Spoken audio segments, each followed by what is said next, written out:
Hi, everyone. My name is Sarah. I'm the founder of Mappy Hour. Welcome to another night of Mappy Hour Live. Really excited for tonight. Before we get into that, just to let you know, there is a chat feature. If you're on the Mappy Hour website, you'll be able to get into there as long as you're signed in. If not, you can head over to our Facebook, and there's Facebook chat there. And as always, we just ask that you be nice to each other, be curious, be kind, treat each other like you would at a real in-person event. And I will be in there moderating as well and saying hi. So if you have any questions throughout the night, feel free to drop them in for Chris and Jesse, and they'll be answering them as they go. So with that, actually, before I introduce our speakers for tonight, we do have another event this May on the 25th, and it's all about how to plan an itinerary for backpacking. And that's something that's come up a lot over the years because sometimes it can feel a little bit overwhelming trying to figure out where the campground is or the campsite in the backcountry, where the water is, how you figure out where to go, all that good stuff. And we're going to attack it May 25th. So if you're interested in that, hope to see you there. And with that, I'm so excited to introduce Chris and Jesse of the PlanetGeo podcast. All right. Chris, how's it going, man? Doing all right. How you doing, Jesse? Yeah, I'm doing well. You know, we always tend to have maybe an alcohol or two while we're recording these things because I know you get kind of nervous. You're a little bit more scared of this kind of stuff than I am. Yeah, I am. But today I have to have a drink as well because, but there's a special reason for why we're having a drink right now, right? That's right. That's right. This is Mappy Hour. This is Mappy Hour. That's right. That's right. So we're excited. We're very excited. So Mappy Hour, this is a community. You all are a community of outdoor enthusiasts who are urban dwelling. And we're doing a live podcast recording here, right? So this is PlanetGeo, our podcast about the Earth and how much we love it. So right on. Chris, cheers to Mappy Hour. Cheers to Mappy Hour. There we go. Let's get into it. Let's go. Yeah. But before we do that, Jesse, let's do some introductions. Let's do it, man. Let's do it. So you are Dr. Jesse Reimink, one of my former students, way back in the day in high school. Can you say it? Can you say it again? You didn't quite come through. Is there something in front of Jesse there, right? Yeah. I don't like to say doctor too often. Okay. All right. There we go. Doctor. But good anyway, enough. One of my former students and now a professor of geoscience at Penn State University. That's right. And you, as you said, are my former teacher, my former mentor. Well, still, I guess, mentor-ish, I suppose. I took several of your classes in high school. You are a nationally recognized earth science teacher from the great state of Michigan, from Hudsonville, Michigan, where I grew up. And I had you 3 classes, I think, in high school, 4 maybe, something like that. And we kind of became close friends after college, or near the end of when I was in college. And since then we've stayed in touch. We've worked together on a lot of stuff, and we've been doing this podcast called PlanetGeo for about a year now, or we've been thinking about it for about a year now, at least. But what are we doing with this podcast? So today we get to talk about Glacier National Park, and we are going to do this really in kind of 3 major parts. We're going to first begin by talking about why Glacier is so special and worth visiting. We're going to talk about the geoscience of Glacier. Obviously, that's what we do on PlanetGeo. And then maybe get into, because we've spent a fair amount of time in this park, whether hiking, backpacking, and teaching. So a lot of time spent in Glacier. We're going to talk about maybe trip planning and suggestions, and just some some beta on the park in general. Yeah, that's right. And so, I mean, this podcast, we're both earth scientists, geoscientists. We're really interested in, we think the Earth is extremely interesting. We also think it's very, very important. And we think everybody should know a little bit about the world around them. So part of, the main thing we're trying to get at here with PlanetGeo is communicate the importance and the interest of the planet in this podcast venue, media space. So, this is a different forum than what we're used to doing. We usually record on our own and then edit it, right? But this is a live podcast recording. So those of you joining us live here, we are actually recording a podcast episode, which will come out in not this coming Thursday, but the following Thursday. So anywhere you get your podcast, just search for PlanetGeo, and this will be there. And we're going to take questions. So we'll have some time for questions at the end. But if you have questions in the middle, feel free to put them in the comments or the chat, and Sarah will pass them on to us, and we will repeat the question because, again, we're going to use this audio for a podcast. So you're kind of getting a look into how we record these podcasts in hopefully a little bit of a cleaner way than we normally do it. Normally, right, right on. Yeah. Okay. So, Chris. Yes. You ready? I'm ready. Let's do it. All right. So we've both been to Glacier. You've been there more than I have, but we've never been there together. And that's pretty rare for most places in the US. We've been to a lot of cool places together. And, I went on you lead this summer science trip, high school summer science outdoor, basically a geology field trip for high schoolers that I went on. We did not go to Glacier when I was in high school. You started going there afterwards. So why did you choose to go to Glacier? Why that transition after I was in high school? Yeah. So I've been teaching this class. We take 26 high school seniors out west for 3 weeks. It's a field course. We camp along the way. It's primitive camping and hiking, and we learn the geoscience of the Western US. So, I'm 20 years doing this. I need to keep things fresh for me. I need that enthusiasm. I could have sworn it was 50 years. It was only 20. Yeah, not quite that old. Not quite. Wow. So anyway, it kind of, my mind kept going back to, new things, new places to go. My mind kept coming to Glacier. I've been there ever since I was a young kid. My grandparents, they were from Oregon, and I remember meeting them there with my parents as a family trip. We met in Glacier. And I remember 3 things about Glacier. It was absolutely beautiful. We saw a lot of bears, and it rained a ton. And you can get you can get any kind of weather in Glacier, especially during the summer. But it wasn't until a lot later that I realized that there is a wet side to Glacier and a dry side to Glacier. And I think that's kind of important. So what's the deal with that? The wet side and the dry side, I mean, this is very common in many places where there are mountain ranges. I mean, even here in Pennsylvania, where I live right now, we have a wet side of the mountains and the dry side of the mountains. But especially in the Pacific Northwest, this is kind of a Pacific Northwest themed episode here, but you get a lot of rain and snow because as the weather comes in and the clouds hit the mountain, they get pushed up, they condense, they drop a bunch of precipitation. That means when the weather comes on the other side of the mountain, comes down from the elevation, it's doing the opposite. It's evaporating, if you will. And basically you get blue, clear skies, very little precipitation. So you were experiencing the rain shadow effect, as we call it, of a mountain range just in one little area, one relatively little national park up in Montana there. So needless to say, I do prefer the east side just because it has better weather. That's just something I learned the hard way, but whatever. So, why Glacier? Why go to Glacier? It's the geology. I love the geology of Glacier National Park. And so when you think about glacier geology, or when I think about glacier geology, there are 3 things really to take in. One is the color. The color is, it's amazing. The colors of the rocks is just absolutely unbeatable. 2, the mountains. And 3, the landscape features that formed due to the glaciers of the last ice age. So we're going to take it really in those 3 parts, right? We're going to talk about the colors, the geology, and then the last thing to happen, the sculpting of the mountains. Yeah, we're going to take those 3, kind of work our way right in order through those things. Let's interrupt with a question here quick, though. And I don't know the answer to this one, but George asks, with the Canadian border closed, how do Waterton and Glacier continue to interact? Chris, maybe you know this because you're planning the summer science trip right now in a time of COVID. Do you have any sense of this? I really don't have a sense of this right now. I didn't go there last year because Glacier was basically closed off. So I don't know. I do know that, the border is patrolled. When I went backpacking there with my family, we always take a 3-week backpacking trip in the summertime. And we were actually in the northwest side of the park, and we were coming real close to the border, and we actually ran into backcountry border patrol agents. And that was a really cool conversation.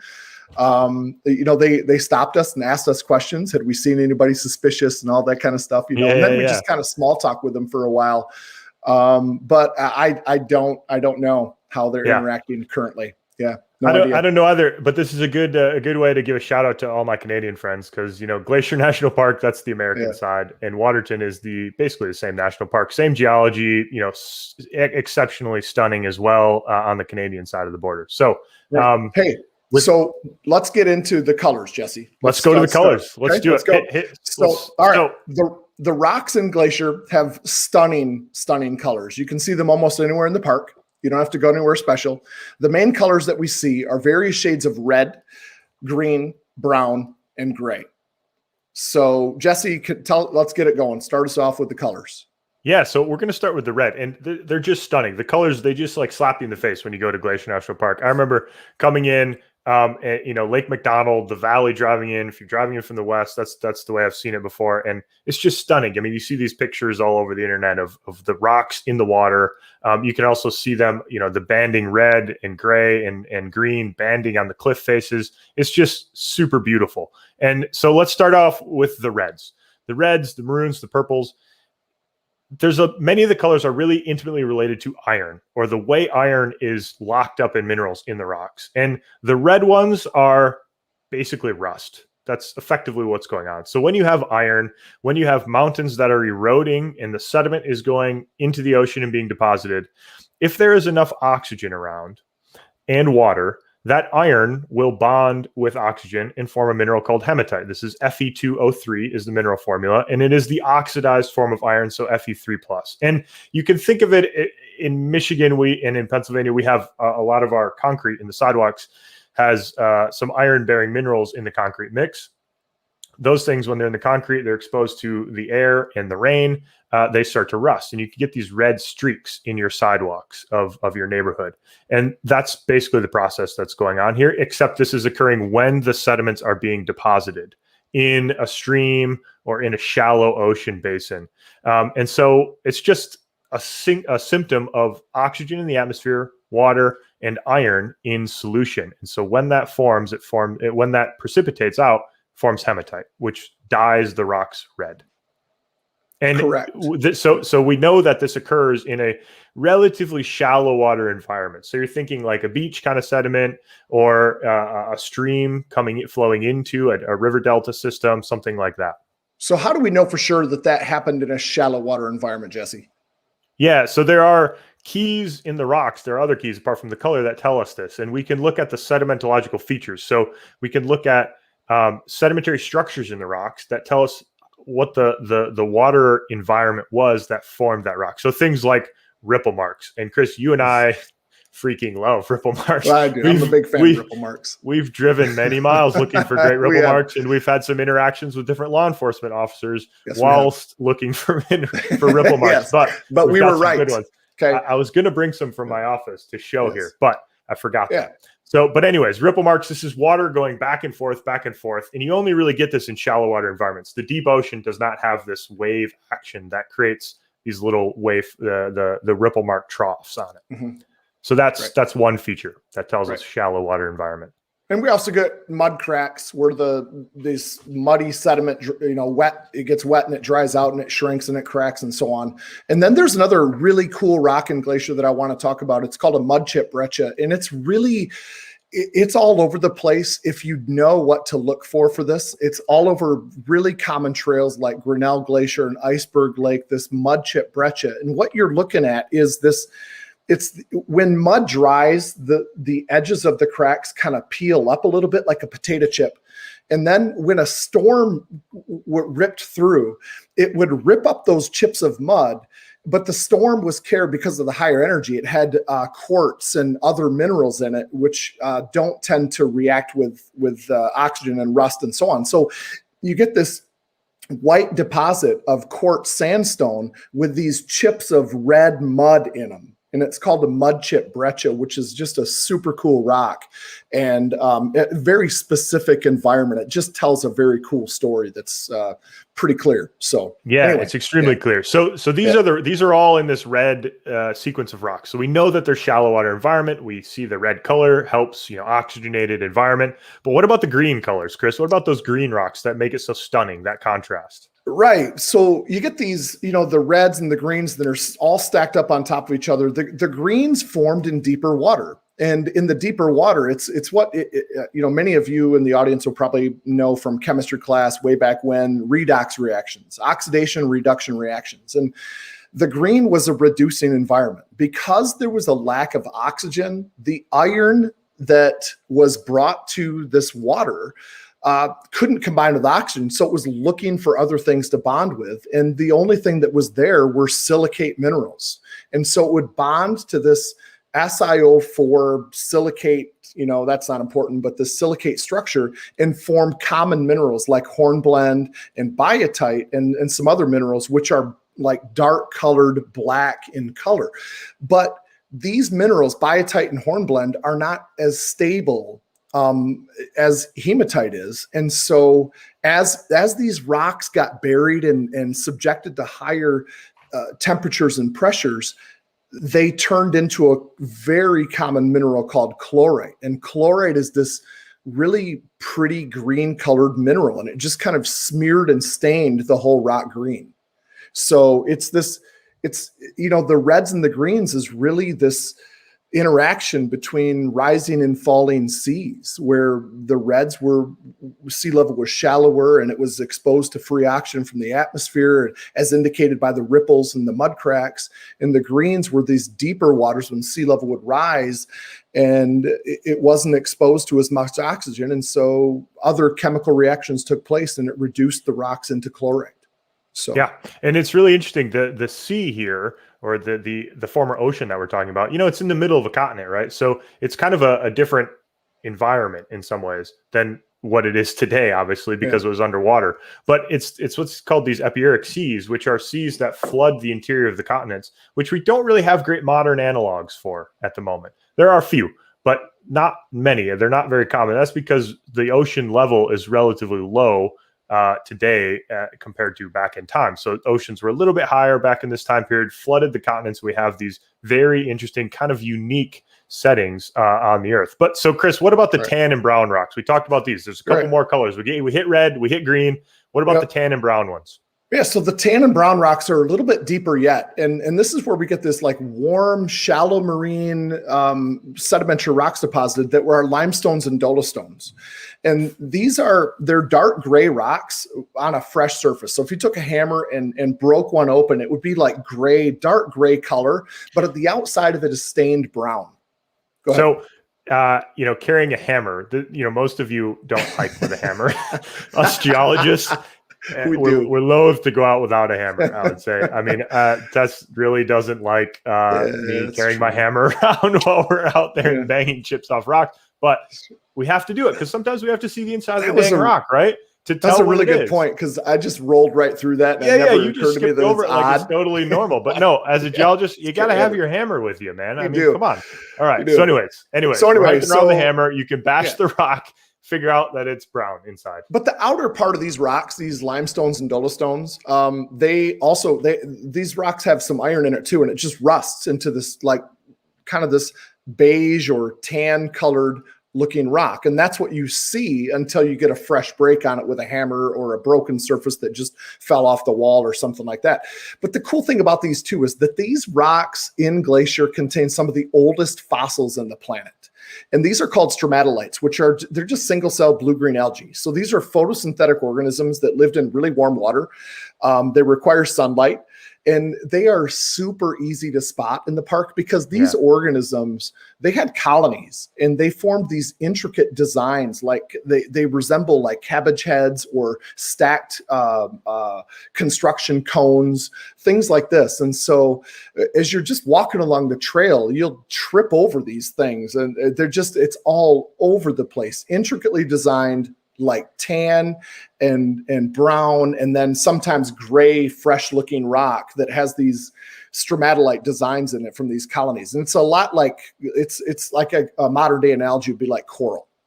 Very similar to that. Yeah. Very similar. Blue-green algae, they had a big role to play in putting oxygen into our atmosphere at various points in Earth history. They're very important organisms for the evolution of our planet, basically. Right. We have a couple questions I'm noticing in the chat, but we'll get to these kind of questions at the end. So we'll hold off on answering those. But Chris, so we've got one other color here, and that's kind of an obvious one, and it's this really dark, nearly black igneous rock that intrudes these thick tan layers that you're talking about. You're talking about the Helena Formation, which is a rock unit formation that is the tan and the browns dominantly. And there's this really, diagnostic or obvious black rock in there, right? And you can see this rock along the common trails on the west side of the park, from the mini glacier side, Iceberg Lake Trail and Grinnell Glacier Trail. But you can really see this from almost anywhere in the park. But those are two really common trails where you can actually see this rock that is weathered out from the cliff walls. And so that's like you'll see this like rock that doesn't belong. It's igneous, and everything else that you're looking at is like this sedimentary that got slightly metamorphosed. So yeah, I mean, if you like going outside, you got to find a geologist to be friends with, because we add so much knowledge while you're hiking along the trail. Yeah. I mean, look at this black rock. It doesn't belong. Why doesn't it belong? Oh, listen to us rant about it for an hour and a half, right? It's great. But no, it does not belong, right? And the reason it weathers out and it is more prevalent on the trail than it is in the cliff face is because it's much harder rock. It does not weather nearly as much. And that's because it's an igneous rock. This is a former magma. It's called a sill. SILL, which is a horizontal intrusion. So it's a magma chamber that injected itself along the bedding planes of those sedimentary rocks. So it injected itself into a weakness horizontally. And this is a former magma chamber that has cooled and crystallized, and it has this really salt and pepper appearance. It has these white phenocrysts or glomerocrysts, which are mineral aggregates. Doesn't matter. I'm ranting. All right, I'll shut up. So it has a salt and pepper appearance of white and black. And, it intruded the limestone. And the reason we know it intruded the limestone, it came afterwards in time, is that it metamorphosed it. This was a hot rock. It came in at like 1200 degrees centigrade, and it heated up the rock right on top and right below it. And it metamorphosed that into this beautiful marble. It kind of bleached it, and it changed the mineral composition of this thing, right? It's gorgeous. Yeah, you see right above this really prominent sill, you can't miss it. And right above it is this bright white marble, and right below it is this bright white marble rock. And you can also see the marble that is weathered out onto the trail too from the cliff walls. And so you can pick it up and hold it in your hand. You're like, wow, that's marble. Because limestone and dolostone, if you metamorphose those with this like, magma or lava intrusion, then it bleaches it and it turns it into limestone, turns into marble. So that's right. And so this contact metamorphism, this is just hot rock next to a cold rock. It heats it up, it transforms the minerals, changes the chemistry a little bit, makes it much more resistant. So this is a sill. It's a crystallized magma chamber. It's around about 750 million years old. It is actually kind of related to the Big Black Dike in Mount Moran, the vertical igneous intrusion in Mount Moran and the Grand Tetons that we talked about, around about the same time, potentially related to the same environment. And there's this whole really interesting field of study that looks at the angle of these igneous intrusions, whether they're vertical or horizontal, or what angle they occur at. And it tells us something about the stress environment of the crust at that time and the tectonic environment that it occurred at that time. So those are the colors. We hit red, green, tans and browns, black. What about the mountains? Now we're into part two. Yeah, so let's go to part two, the mountains. I mean, the colors are super important because that's the first thing that you see. The mountains themselves, they're pretty spectacular. So how did the mountains form? Well, first of all, we have to start in geology. We start from the beginning. And so the story really starts with the sedimentary rocks that were formed. Most of the rocks that you see in the park are sedimentary, or at least were sedimentary. And so a shallow sea was depositing these rocks over a very long time. And there's 18,000 feet of vertically accumulated sedimentary rocks. So this sea was actually a result of early continental rifting and higher sea level. And I guess if you, for a modern day analogy, maybe think of early continental rifting like the Red Sea. So that part of like Northeast Africa broke off from the main continent, and it's a relatively young spreading center. And that's kind of what was going on here, depositing just massive amounts of sedimentary rocks. Yeah. So, I mean, Chris, that's a shocking amount. 18,000 feet of sediment. So help me envision this. How the heck can you deposit 18,000 feet of sediment on top of each other? This is sediment being deposited from water in a water column, dropped down. Yeah. How does that happen? Yeah, this is actually a really cool thing in geology, and it's called isostasy or isostic adjustment. But who cares about that? It's basically that when you get a bunch of sedimentary rocks accumulated, the weight of that sediment causes the crust to sink or subside, allowing then for more deposition, and that subsides, and then more weight and more weight and more weight.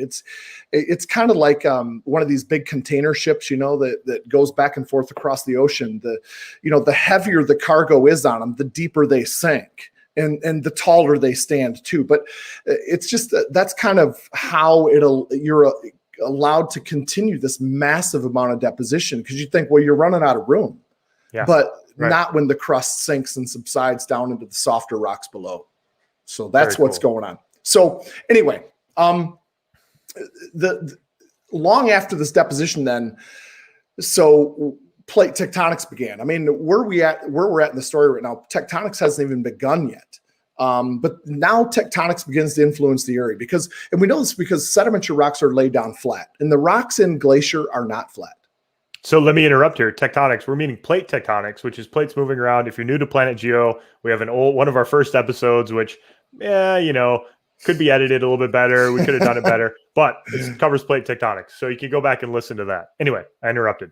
Yeah, no. So I'm just saying that these rocks in Glacier are not flat. And so plate tectonics, convergence of other plates, kind of took them and folded them. That's what we call it in geology. But it's like rumpled carpeting or an accordion, if you will, of just squeezing that, and how the layers just kind of mash and get contorted.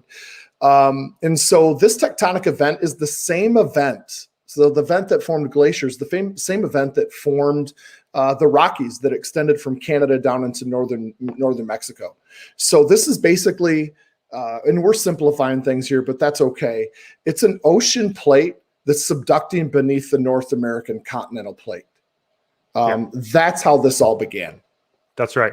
And so this is a little bit the representation of plate tectonics here, or this tectonic event, or this quote unquote mountain building event, is a little bit different in Glacier than in other parts of the American Rockies. In Glacier, there is one massive, what's called a thrust sheet or a fault. Think of one package of rocks getting shoved up on top of another package of rocks. And in Glacier, this is old rocks getting shoved up on top of younger rocks. So basically you're breaking this package of rocks, and the old stuff is getting pushed up on top of the younger stuff. And this is called the Lewis thrust sheet. And this is where about 50 kilometers of lateral movement, one piece of rocks was moved 50 kilometers to the east and is now sitting on top of a much younger package of rocks. That's about a half an inch every year for about 60 or 70 million years. It's a significant amount of movement here. Most of the faults in the Rockies in Canada, and up in Banff National Park or Jasper National Park up in northern Canada, or up in Alberta, where I did my PhD, most of these have smaller faults. They have more of these faults, but they're smaller. And so this is just one huge fault that accommodated loads of these tectonic stresses all in one point. So, right. But Jesse, where you're at right now in the story with the tectonics and all these faults and so on, these mountains don't look like they do now. That's right. So what happened? So we had the name of the national park, the Glaciers, right? So we had, they used to be these really, sort of more rounded mountains. They looked like much of the mountain ranges in the American Rockies. But we had the glaciers, and we began this sort of ice age, as what we call it, about 2 million years ago. So let's get into that, Chris. This is part 3 now. This is number 3. And there's some questions coming in that we will get to at the end, I think. So we're going to get to part 3 here. This is the glaciers. So 2 million years ago, hit us with it, Chris. So it's just like, I don't know, glaciated mountains that have not been glaciated really are not all that spectacular. They're not sharp. They're not jagged. They're not carved and cut up. Glaciated mountains, that's what happens. And that's what makes Glacier just so spectacular. It is one of the most amazing places that I've ever been to. And so beginning about 2 million years ago and ending about 20,000-ish years ago, glaciers filled these valleys. That's amazing. When you sit back on one of these like edges of a valley, you know, you're sitting in this hanging valley and looking at this, and you imagine that, you know, this whole valley was full of ice. It's a stunning sight, or at least it must have been, and it's stunning to imagine. But you know, this powerful, slow, relentless glacier movement carved glacier into the rugged beauty that we see today. I mean, it's just, so there aren't really, I mean, there are active glaciers in the park today. Yeah. But to me, glaciers named more for the glaciers that existed during the Ice Age rather than the remnants that we have today, because they're really kind of sad remnants. Yes, I don't know if some of these are actually like a Grinnell. I don't know if technically, geologically, you could actually even call it a glacier anymore. I don't know if it's thick enough where it flows under the mechanism that glaciers need to do. I don't know. Yeah. So no, they're fairly small, and so you're right. That's named after the former features, really. But there are all these landscape features that are left behind, that the glaciers left behind, right? All these geologic features that we know to be formed by past glaciers. Things like arêtes and cirques and U-shaped valleys. Many of them have French names because they were named in the Alps, so we can forgive them of that. But you know, they're U-shaped valleys where the lakes have filled in these U-shaped valleys. And you know, on a map, if you look at the map, this is Mappy Hour. Let's look at the map. They look very similar to the Finger Lakes region in New York, in Western New York, and they're formed basically the exact same way. Different style of glaciation, certainly, but they're glaciers nonetheless that extended out, and now lakes fill in these valleys that glaciers carved out. And so they're what are called glacially scoured valleys that now have lakes in them. And you can see this in Glacier National Park at a somewhat smaller scale than the Finger Lakes in New York. Yeah, I mean, it's just a textbook for alpine glacial features. We don't really have a ton of time to get into all these, and it's probably a little bit boring to just list through all these glacial features, but they're spectacular. They make great climbing. They make great hiking, great, beautiful pictures. They're awesome. So one thing, Jesse, what about the lack of foothills? You know, you approach this, you don't have them. Yeah, so it's really interesting. The glacier's a bit specific when you talk about the rest of the Rockies, both Canadian and American, in the fact that they don't have foothills to the east. If you think of Glacier compared to places like Denver or Calgary, for instance, if you head from the east, if you head west into these areas, you hit the foothills. In Glacier, you don't really have foothills to the east. You go from prairies to mountains very, very quickly. And this is because the glaciers did a ton of erosion.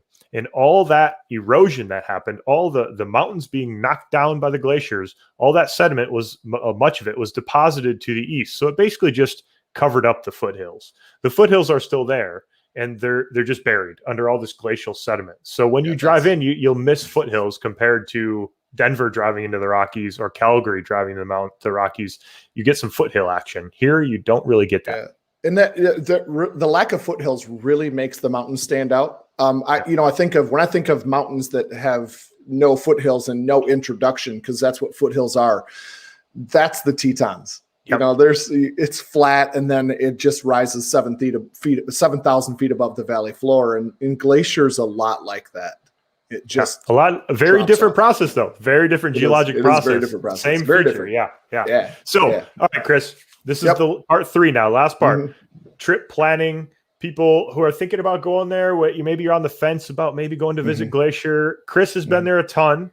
He's got some good recommendations. So what do you think, Chris? If we're planning on going there, and maybe let's lead this in with a question here. We had a question. I don't know who it came from, but is the west side less crowded than the east side of the park? Do you know the answer to this, Chris? I don't think it is. I really don't. Because it's the more rainy side. You get people coming from Whitefish and Kalispell and so these busier areas, and you also have Lake McDonald on that side, which is just famous. I mean, there are just some famous landmarks on that west side that are spectacular. So I don't think it is actually. Okay. Yeah. All right. So recommendations. If we're planning on going there, what should we be aware of? Where should we go? Yeah. First of all, I highly like go. Glacier's amazing. If you're on the fence about it, don't. It will not disappoint. June is a little sketchy because going to the Sun Road isn't usually opened in June, and there's just a lot of snow and that kind of thing. But here's what I would say: Glacier has a very interesting. I would say be flexible. Glacier and bears, they have a very interesting policy there. Their bear management policies are very different. You mean Glacier National Park? Yeah, right. I'm sorry. Yeah, okay. Glacier National Park.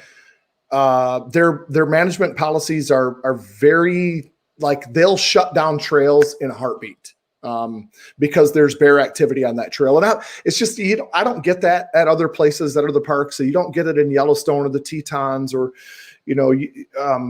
they just, you have to just be aware and they just let it happen. But in Glacier, they don't do that. And so we always, when I take my students there, we're always checking trail updates and so on, because they'll close them down and if there's a bear sighted on a trail, they may shut that trail down for 2 weeks. I mean, it's a very aggressive bear management policy for sure. So flexibility is a must. I would Many Glacier is an amazing place. It's busy. Parking is really hard. Camping is hard, but Iceberg Lake and Grinnell Glacier, those trails are they're amazing, and they're both from Mini Glacier, that side of the park. And you could actually, I think you could camp at Mini Glacier for 10 days easily and hike every single day and not repeat a trail. I mean, it's just without driving anywhere. Oh, that's amazing. So what about places to kind of get away from people? If that's your thing, kind of escaping a little bit, what do you think? One of my favorite places is the Two Medicine part of the park. It's on the east side and it's on the south side, and it is not busy.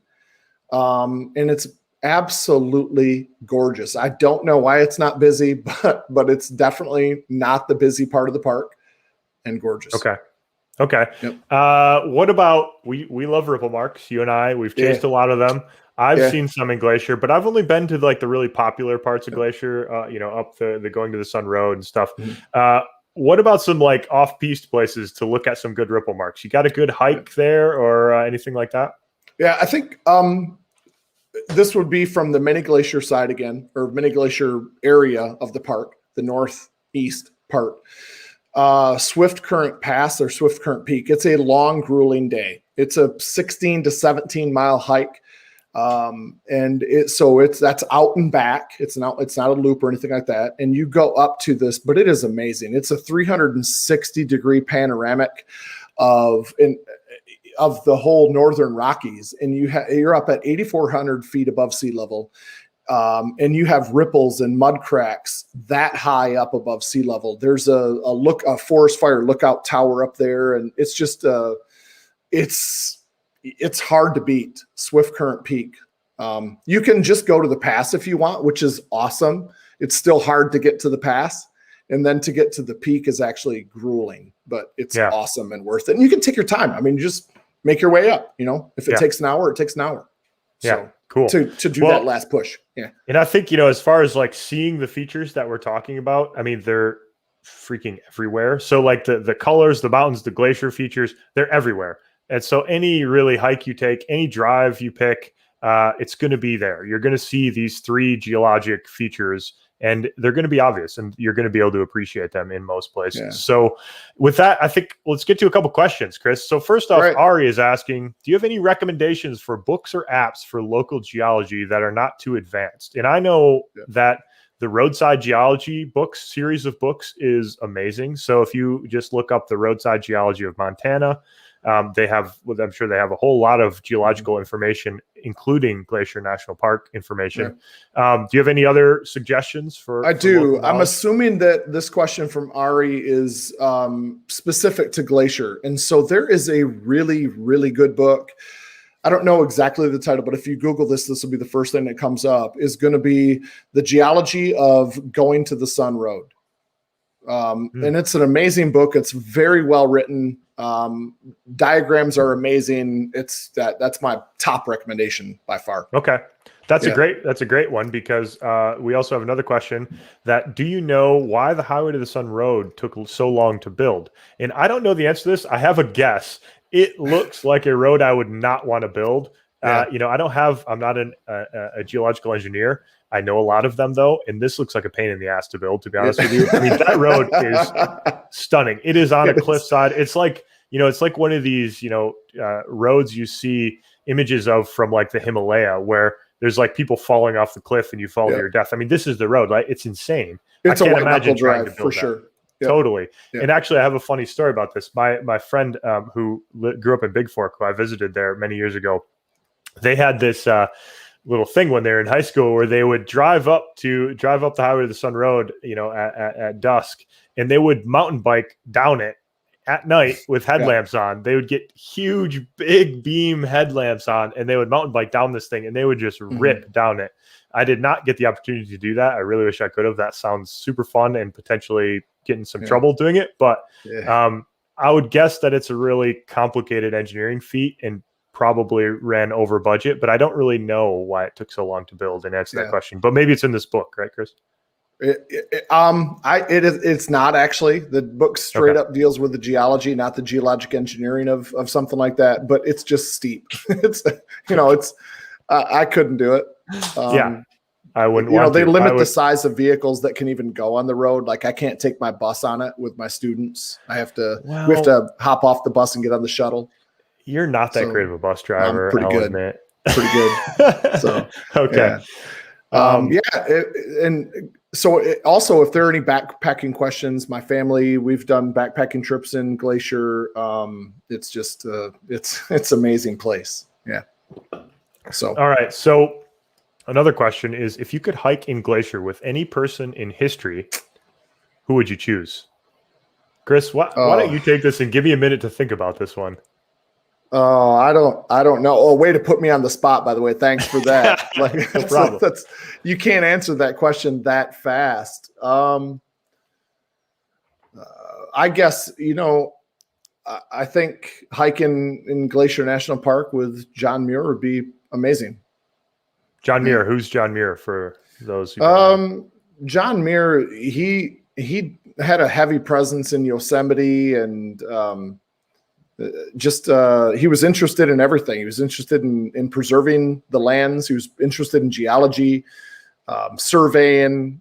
He would, I think I'd be, of course, I'm preparing to go on a trip to, we're flying out to Washington State to climb Mount St. Helens in June. And then we're going to work our way down and end backpacking for a week in Yosemite this summer. And so, you can't, when you research Yosemite, John Muir, you can't avoid it. So I think maybe that's why that influenced me for sure. That was a nice little tangent from Chris Bolhuis there. Yeah. I would say my favorite person, or my person I would choose. Well, first of all, if not in history, I would choose Chris Bolhuis. I've never been there with Chris Bolhuis. I would choose Chris Bolhuis. So that's a bad answer. Yeah, no, seriously, I would take, there was this guy who I met, and I'm sure he's passed away now, but when I was in graduate school, I met this guy who was an old time geologist, one of these prospector types. And he had, during his undergrad, he went to McGill University, and he had mapped the Canadian Rockies just north of the border by donkey. So he had been one of these like mule pack things that crossed the Rockies, like when they were looking for railroad passes and stuff. But he was a geologist hired on this thing, and it would be so fun to hike.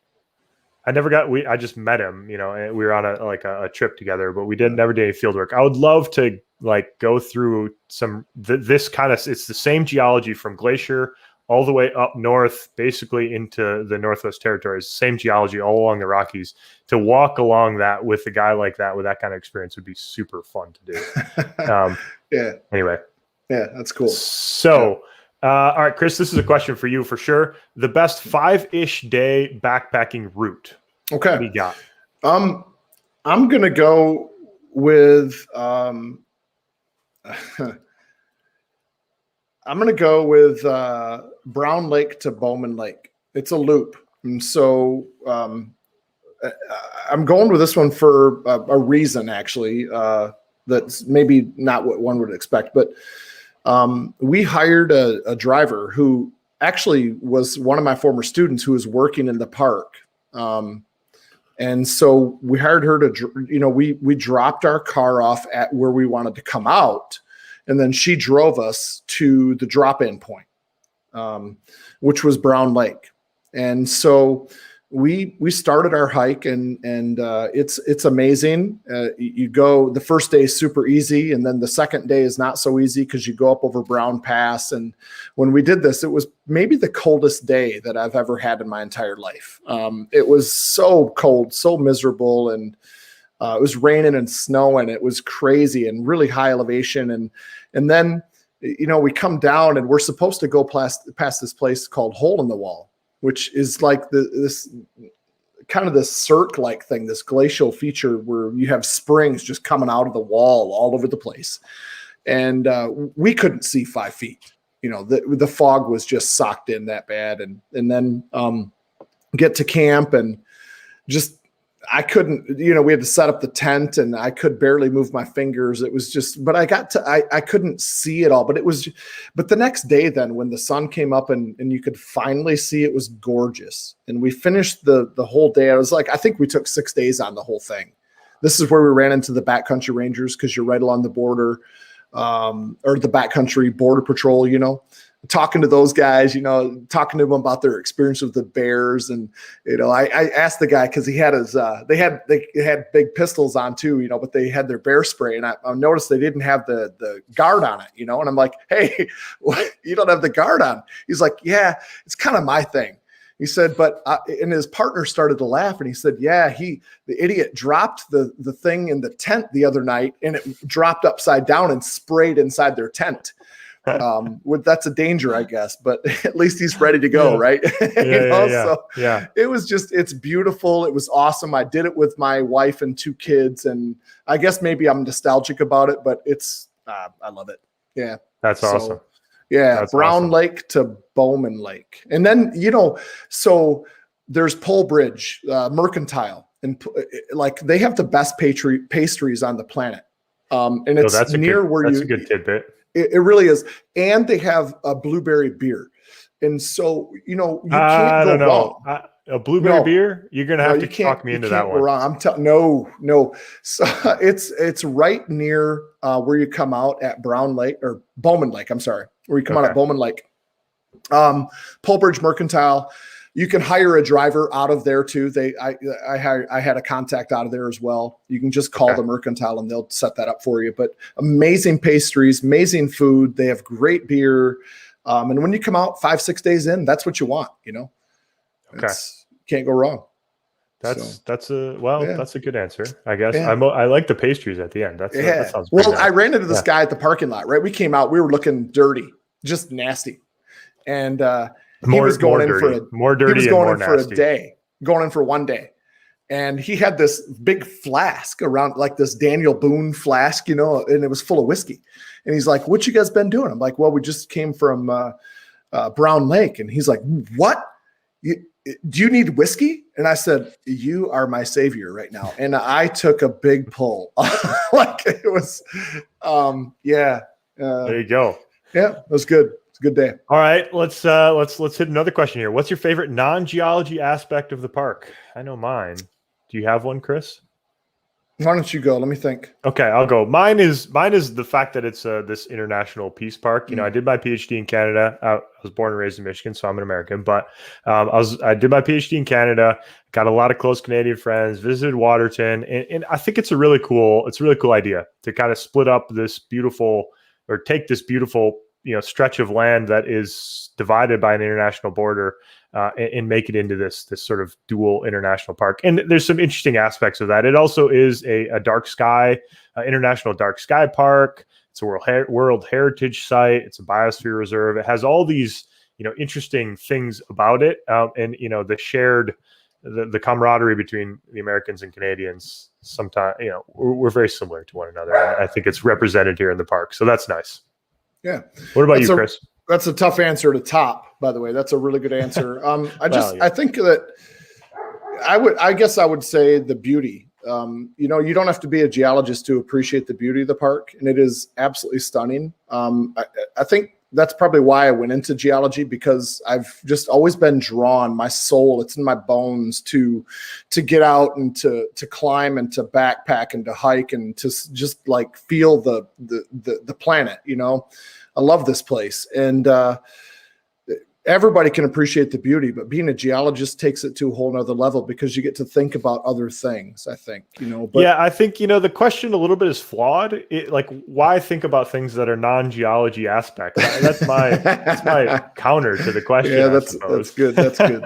Yeah. No, all right, Chris, I'm gonna spin this question to you as well. What would be your what would be your ideal week in Glacier, and what are the top planning considerations that you would take into? I mean, you lead 26 high school students every year to Glacier National Park on a big old school bus. What are you thinking about when you do that? I think that's a very hard question, because I don't know whether my ideal week would be backpacking in Glacier again and doing something I haven't done before, or whether it would be just doing 6 or 7 day hikes that I haven't done before. So I don't know. That's a hard question, but weather doesn't matter what you choose, whether it's a backpacking trip or just day hiking and spending a week in Glacier. You have to be flexible, because even if getting backpacking permits, those wilderness permits are difficult to get. They're competitive. You have to be on top of it. In terms of like, when do they open this up for the season that's coming up, and you got to, like, if it opens at 8, you got to be on at 8. It's very that way. It's stressful, which is no different than any other national park for that matter. But so you may have your plans, and then all of a sudden they close parts of the trail down because of bears, and so then you're out of luck. Like, you have to try to find something else. And they do keep things they keep a certain percentage for walk-in. So you can't, they don't reserve it all out. But then you have to get up at 5 a.m. and get in line, and hope that's early enough. Let me ask you a question. How do you be flexible? I mean, is it just having different plans? Is it booking 2 things simultaneously that are overlapping? How do you be flexible in this way? Yeah, I don't book things like that, two things at the same time. It's just like, if something happens where you can't make your itinerary that you booked, then, like I said, they do keep walk-ups open, and you have to just be willing to go there in the wee hours of the morning and bring your backpacking stove and make some coffee and bring a sleeping bag and sit in your chair and wait. So be first in line. Okay. Yeah, that's good advice. I think that's my best advice for that. I know my part of my ideal week would be fly fishing. I've been in there is the Flathead National Forest that's nearby to Glacier National Park, and I've been on a backpacking trip up into the West Fork of the Flathead River, and it's just stunning fly fishing up there. I mean, it's amazing. I've never fly fished in Glacier National Park because it requires special licensing and things like that. But if you just get outside of the park a little bit as well, I mean, go to the park. Absolutely go to the park. But there's tons of stuff outside of the park as well. Big Fork is a super cool little town on Flathead Lake. That whole area is just full of beautiful stuff. Lots of really cool little towns around to visit. So if you're not into the whole backpacking thing for many days, go do hikes and go back and stay in a beautiful Airbnb with a nice brewery within walking distance. I mean, it's great. Can't go wrong. Yeah, I mean, you're right. You're right. You don't have to be a big time hiker. My ideal day in Glacier could just as well be driving to an Outlook and sitting in a chair with my favorite people on the planet and drinking a beer. Well, I'm all booked up for the summer, Chris, so I won't be able to go with you this summer, but maybe next summer. Yeah. All right, great. Well, if there are any more questions, throw them into the chat and we'll get them here. If not, I think, we can kind of wrap it up here. Yeah, Sarah. So. Right. Hey, that was awesome. I don't think we have any more questions, but you guys ran the gamut from geology to itineraries and blueberry beer. So I feel like there's a lot in there. Okay. And last thing, if you like what we're doing here is podcasts. You can find PlanetGeo anywhere you get your podcasts. We're also on social medias at Facebook, Instagram, Twitter at PlanetGeocast. That's at PlanetGeocast. And our email is planetgeocast@gmail.com. Send us emails with any questions, any episode suggestions, trip planning considerations to anything we've covered before. Hit us up. We love that stuff. Awesome. Thank you guys so much. Cool. And we have a comment that says, thanks for the awesome informational episode. So Kelsey says thanks as well. Good night. All right. Good night. Cheers.